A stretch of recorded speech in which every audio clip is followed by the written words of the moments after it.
My business is called Tango Digital. I just want to ask you, have you ever been in a situation where you really had a nice dinner, or you're trying to ask out a girl and you just don't have the words?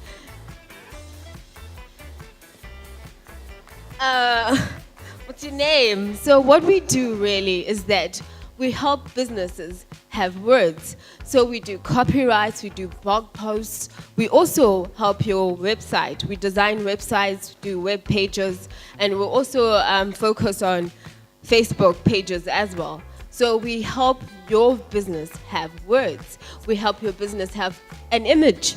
Have you ever gone into a website and you look and you scroll, try to find information, and you realize this was only updated like in 2011, and they still say work in progress.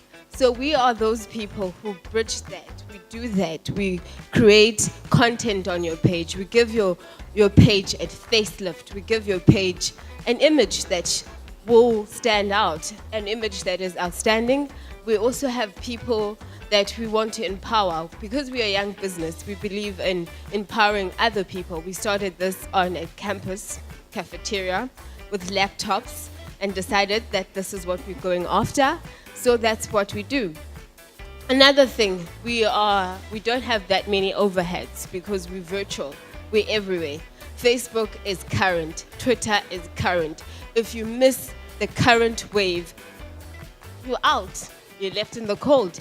Just going back to that analogy, have you ever been that guy who because some guy had the words to pitch to your lady? So that's what we do.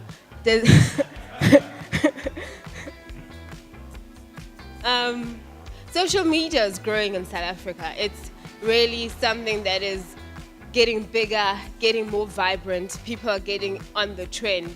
Unfortunately, South Africa's social media scene is not as big as you find in America. People are only focusing on things like LinkedIn, Google Hangouts,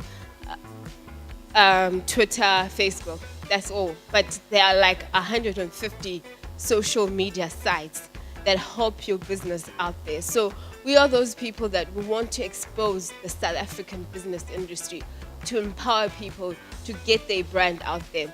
So that's